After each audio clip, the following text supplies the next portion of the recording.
What's up, everybody? It's your boy Dev Hall, man. We back and we live for another episode of the Dev Hall Show, Entrepreneur Segment, Part 5. Listen, we have a special guest, man. Listen, man, I've known this man for I met him over 15 years ago. Yeah.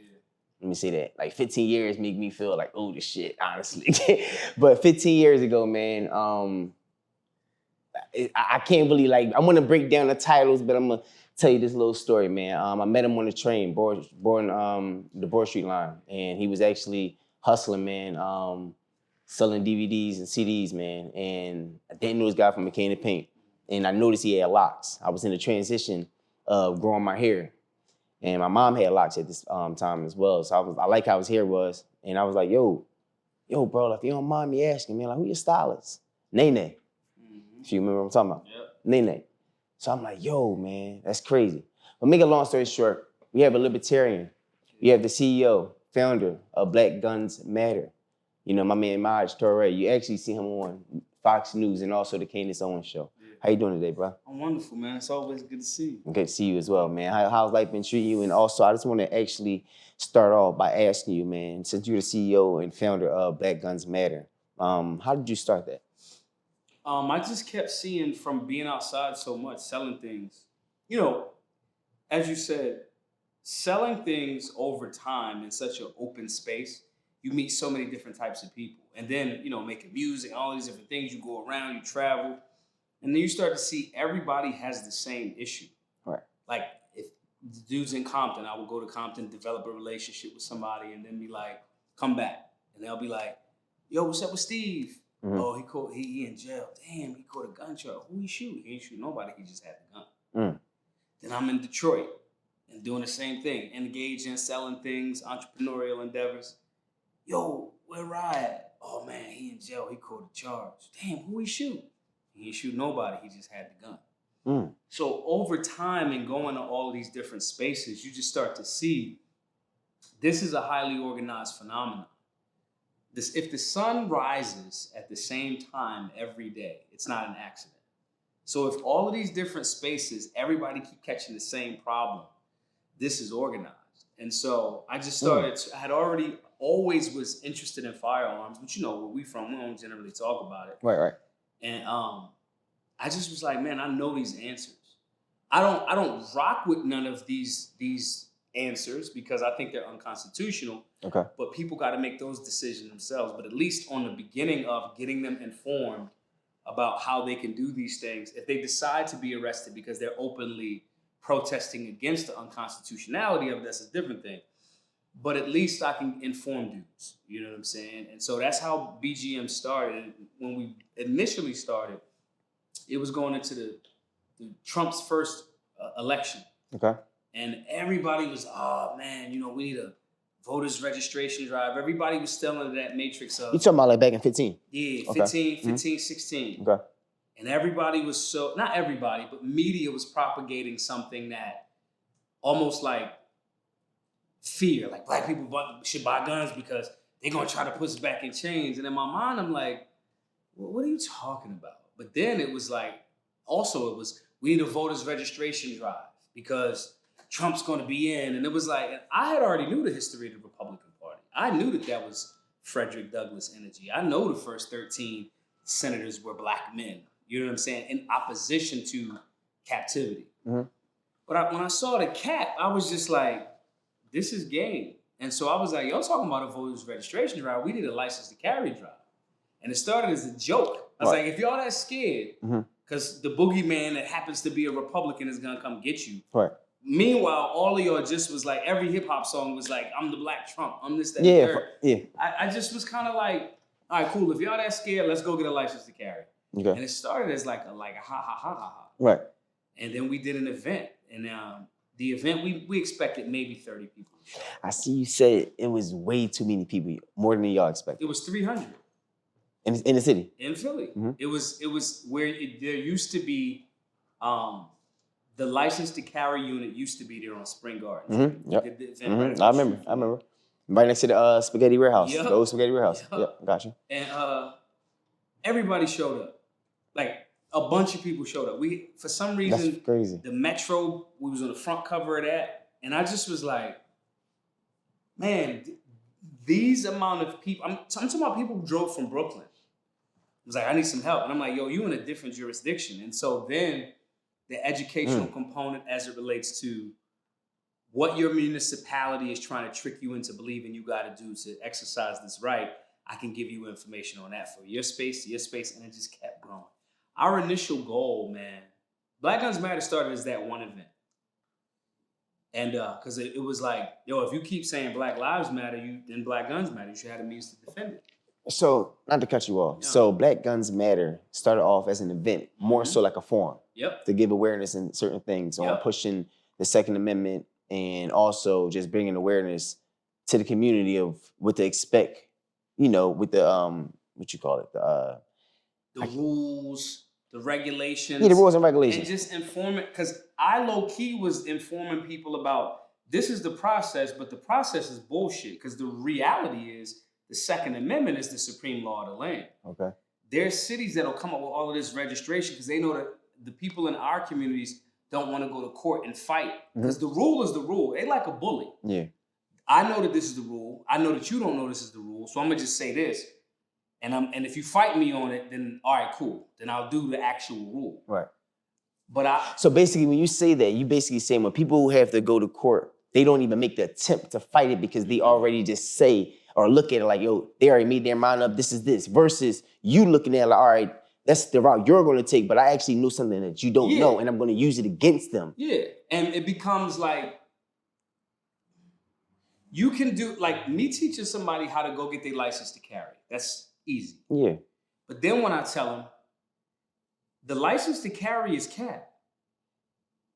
A license is the government selling you your rights back to you. And the Constitution, which is the supreme law of the land, don't talk about licensing.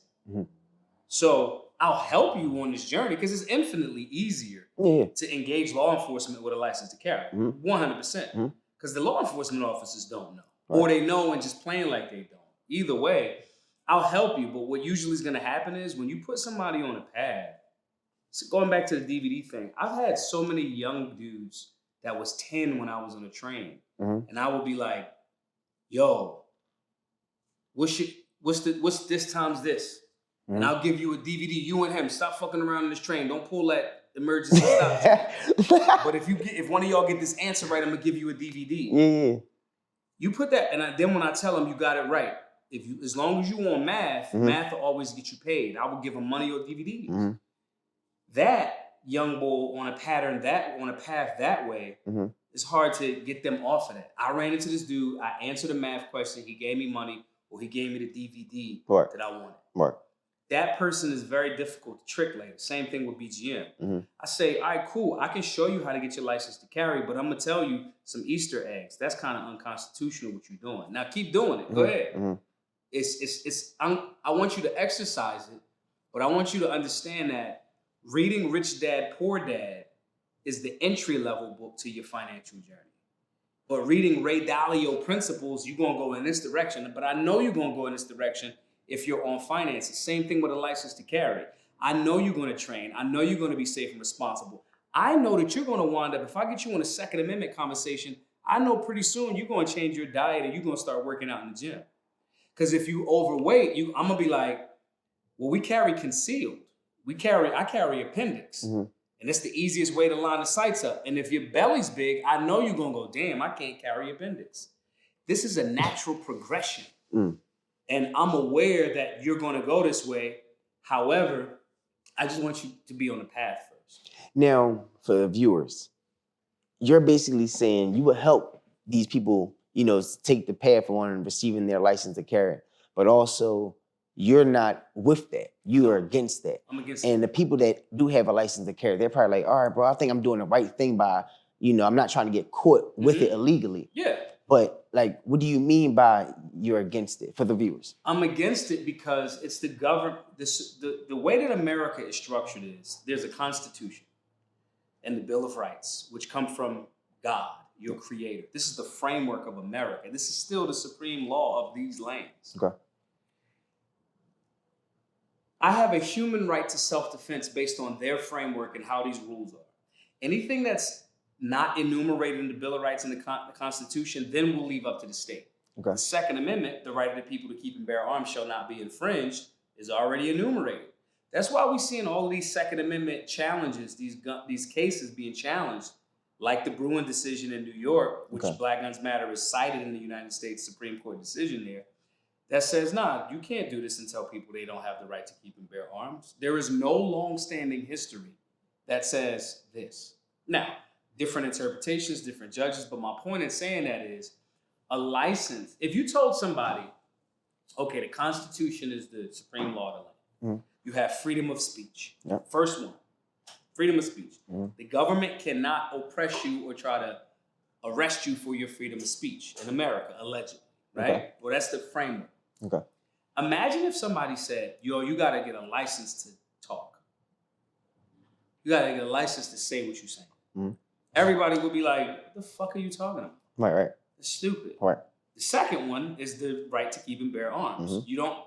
You have a God-given natural right to human defense. In 1,000 years of his laser guns, you have a natural right to protect your body, your family, and your property, or even a total stranger with the most effective means of or weapon, which is a firearm. That's a human right. Back in the day, it was stones and like sticks. Right. But now it's firearms. These things. Right. And so a license is when government says, we're going to charge you for your right, to your God-given right to exercise your ability to self-defense. Which is you exercising the Second Amendment. So with me knowing that and knowing that most people, especially in our demographic, have been conditioned to not know that, instead of me arguing with them about it, I just put them on the path and help them get their license. And then I go, hey, when they go, especially in different states, when they see all of the hoops that the government still tries to make them go through, they're like, this is stupid. Right. I'm like, yeah, because it's unconstitutional. And they don't want you to have it. They don't want you to know. So because you don't know and you don't fight, they can win. They're the bully. Okay. So the worst thing that we can do is judge people when they don't know what we know. If I judge a young boy that don't know the multiplication joint on a train back in the day, I'm not leading him or her. Right. I'm actually repulsing. He made me feel bad because I didn't know. Right. Or versus helping them. Yeah. Right. I got you. So that's in essence the overall thing of Black Guns Matter, and that's how that bubbled into the overall solutionary lifestyle. Because I know you're going now because when you start buying guns, you're gonna be broke. You're gonna buy all these guns, ammo, all that. Right. So now you're gonna be like, damn, I gotta make more money. Now we on financial. Okay.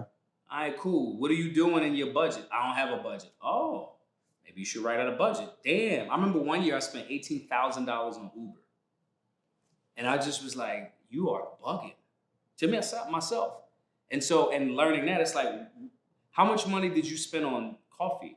And so they go, damn, I spent $2,000 this year on coffee. That's a couple guns or a bunch of ammo.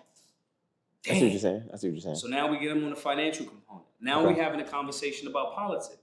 Because it's like, which person do you want to work for you that's going to defend your human right and not make it more difficult for you to shoot and train and save the money as opposed to the government taking it from you? Which person are you going to hire that's going to be in alignment with limited government? This, no matter, when I walk you in on the Second Amendment conversation, I'm going to walk you into all of the other different lanes. And that's one thing about you, Maj.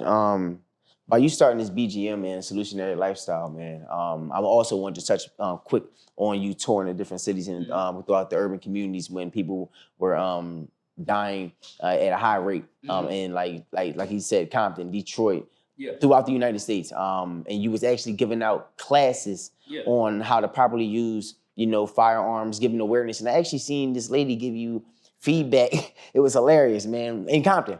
And he was like, you actually told her to her face, you're wrong. Right. And in front of her husband, I'm assuming that was her husband. And I'm like, yo, Maj, don't give a fuck, yo. And the point I'm making, man, I want you to touch on that, but also touch on how you started this, organization to you being on Fox News, going against politicians and people like that. And before you answer, bro, I also want you to tell me, why did you feel as though it was your need to go out and be the messenger? Because life going to move you in certain places. It don't matter what I'm doing. I'm still serving people. Yeah, I know. You know what I'm saying? It would be. I remember when back in the day when not to youngins, but I sold tree. Very few people knew I sold tree on the trains too. Cause I would give people 3 DVDs, 3 for 10, and hit you with an 8 for 40. So Damn, smooth. Go ahead. now my thought process behind that, I remember one time going to the movie theater on 40th Street. And I was like, damn, I done spent like a deuce. I spent like 200. It was me and Shorty. And I was like, we wound up going to smoke and eat afterwards and chill. And I was like, how many dudes do I see take their girls to the movies on 40th Street? If I can short circuit that by giving them the tree, giving them the 3 movies, and they go right back to the crib for $50, I done saved them $150. Yeah. It's still a form of service. And it's easier for him to get the yams. Yep. Relaxing, more intimate time. Right. She already comfortable. All you had to do is clean your crib up before you brought her over there. Yep. So I made a page, DVDs and Trees, and it was on Instagram. And I used to DM, just people was DMing me. I would deliver. My point in saying that was, it doesn't matter what I do. It's always going to be, I'm a servant. Like, you're literally here to serve. You improve yourself, and then you serve other people. If you're making content, what am I value adding to these people that are watching the Dev Hall Show? What am I doing and sharing with them that's going to be of service to them? So it just happened to be that when you study certain things, you see that everything comes down to like the potential for violence in the physical realm. If I'm a good person and there's a bad person, I have to be able to potentially do very, very violent things to stop the bad person from doing your politic, your what you eat, your diet. If your body is not here anymore because you fail to defend it, doesn't matter. The firearm is the most effective means of personal protection. So all of this is just service. And so for me going, I'm into guns, I like guns, I know how to articulate this and make it very simple. It's a natural progression. And a lot of times I just step back, and the viewers that watch this, they'll relate to it because it happens to all of us. You hear that voice in your head. Don't go over there. And you fuck around and don't listen to it. And go over there. And then be like, I knew I should have not. Something told me. Yeah. That's that God voice in you telling you, go this way, do this, do that. I just be chilling and just letting shit happen. I bought my first bins with DVDs. The DVD game was lucrative. Everybody know, I don't care what entertainer you are, you know about a Philly rap battle. You do. A DVD rap battle. That game completely is gone. DVDs damn near don't exist anymore. So you just gotta remain open to what the next transition that life's gonna give you. It'll just be like, go this way. You just listen to it. And then you be broke for a little bit, and you create things, and you practice being God, you creation. And so saying this to say, for me, I'm just open to where these things that I'm gonna just be of service to.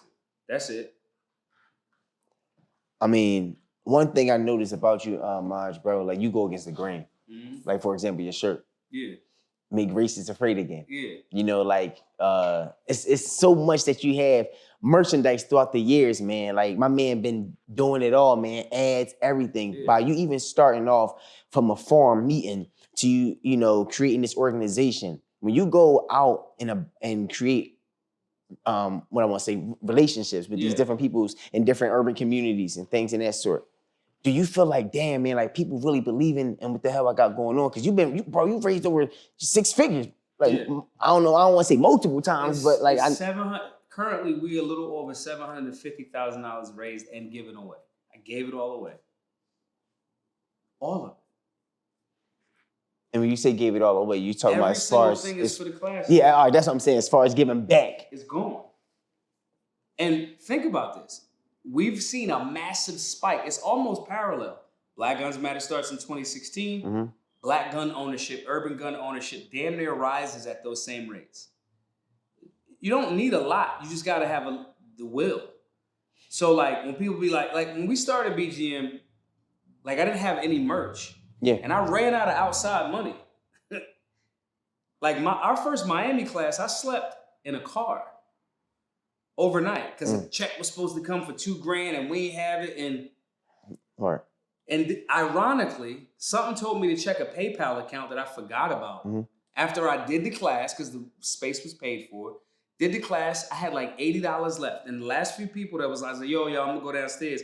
And I paid for every drink. And at the end of it, I had like maybe $6 left. And I slept the night in a vehicle. And something said, check your that voice.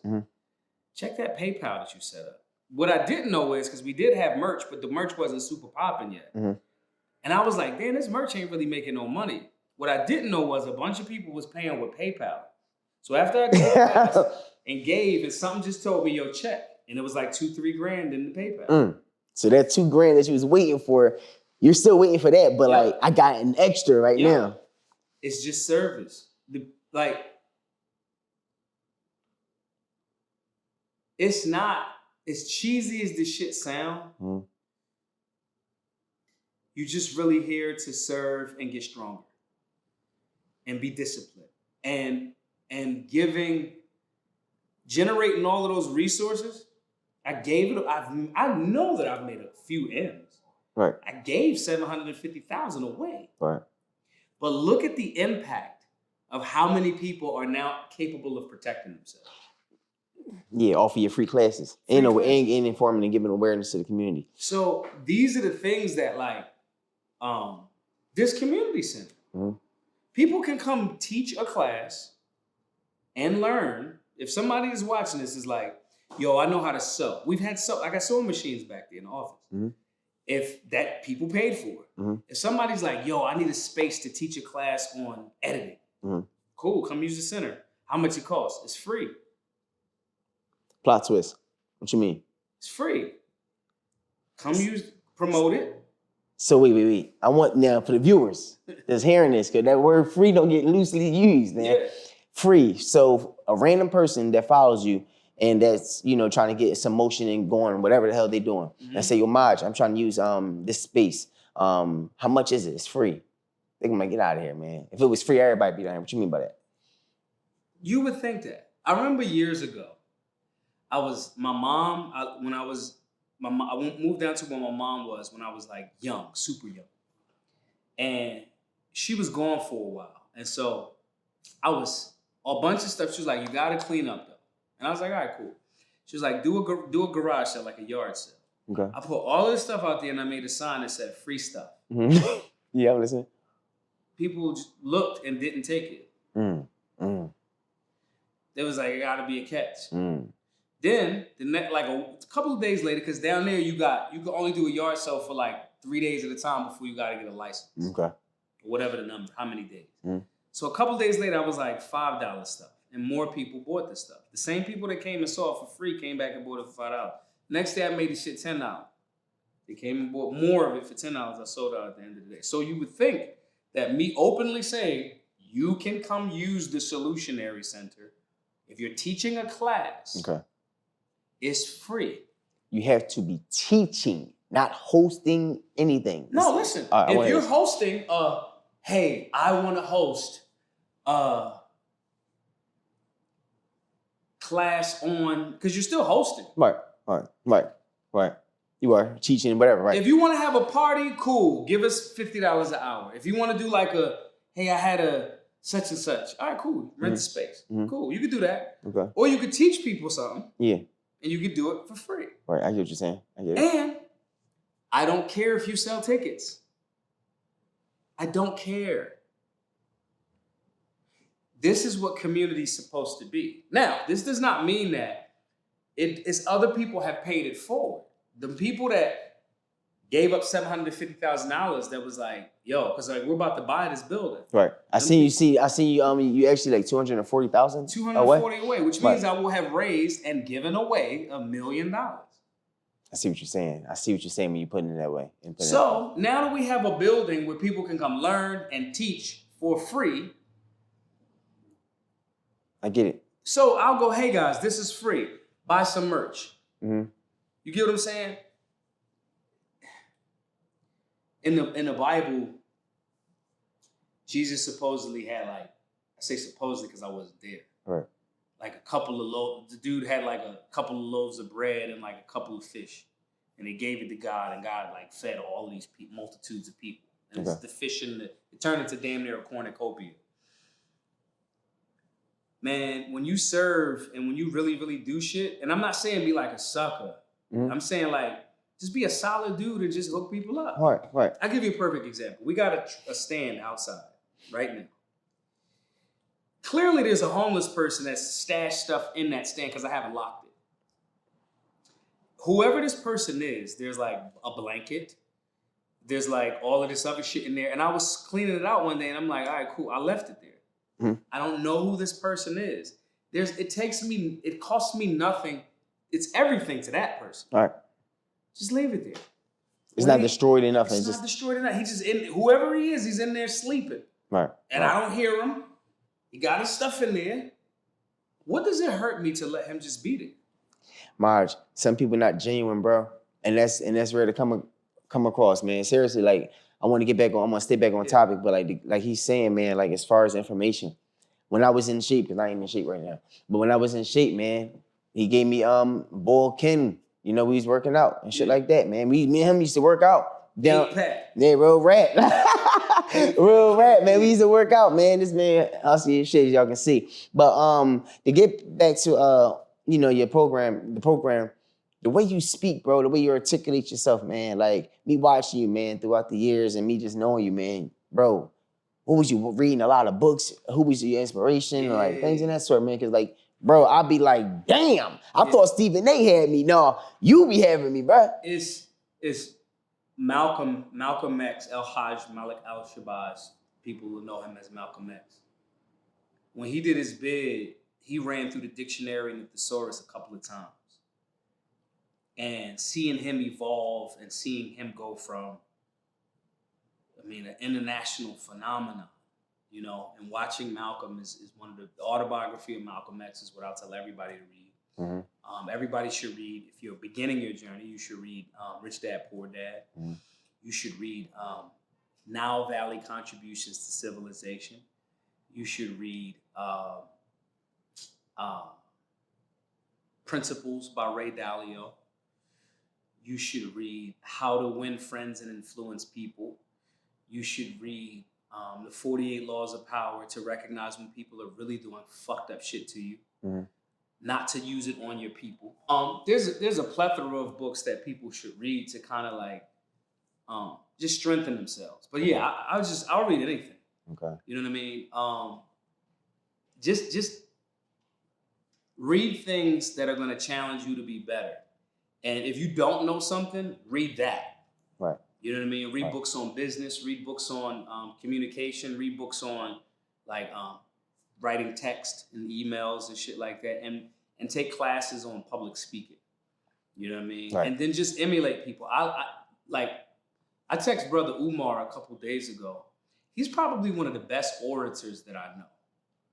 Like, even though I can see his pattern where he'll repeat a thing 3 times. Yeah, he cracks me. That's my guy. Yeah, he'd be like, please do not do this. Right. Brothers, please do not do this. Do not do this. And then straight to it. Yeah. He's one of the best orators I've ever seen. I would, in listening and watching a bunch of orators, like I've heard the same thing about Frederick Douglass. I would challenge everybody to read those types of things. But saying that to say it's all right, because I left school. I dropped out of high school in 10th grade. Reading is the key, bro. Reading. Very knowledgeable, Maj, very. I also wanted to touch on the pullback or the negative impact or the negative feedback that you received for going on the Candace Owens show, bro. It's never. And you didn't give a damn. It's never negative. It's ironic that the black, like, I'll give you a perfect example. The Breakfast Club has refused to have me on for a very long time. And I'm very critical of Charlemagne. I posted this video, you know.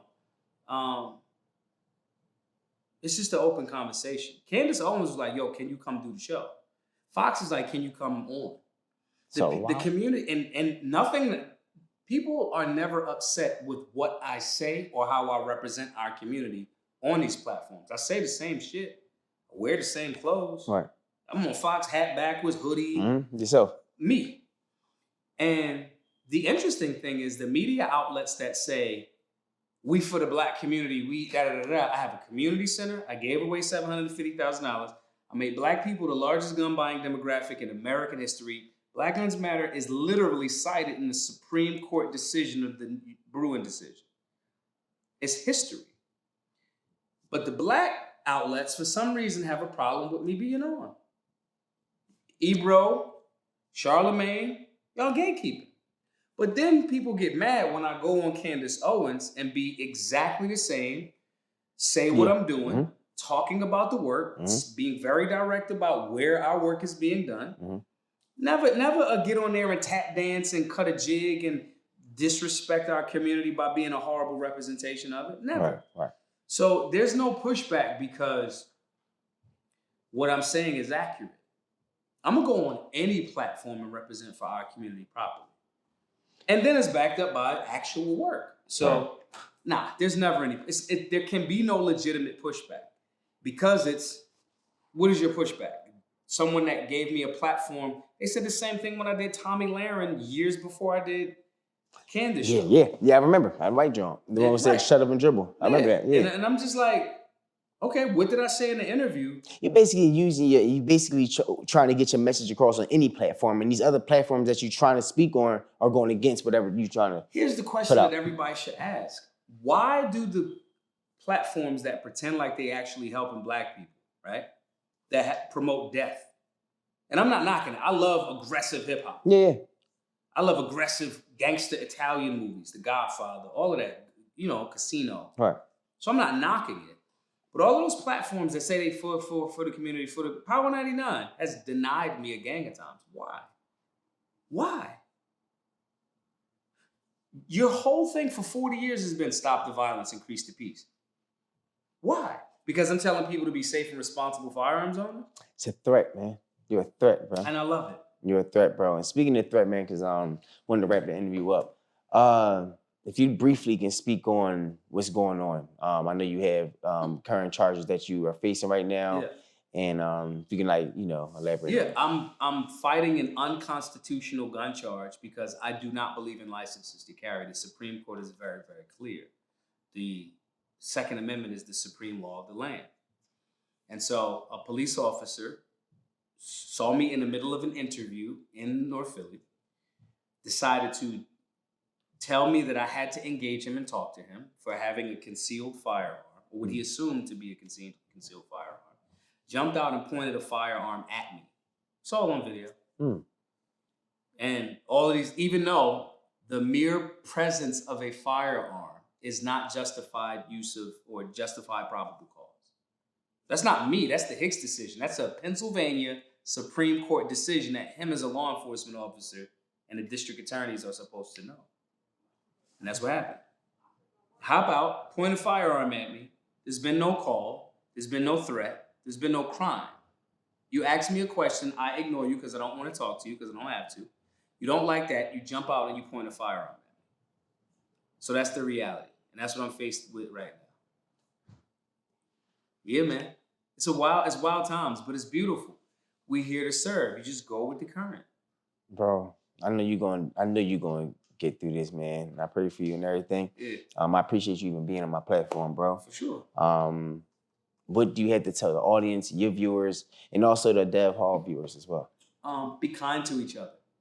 Be kind to each other, man.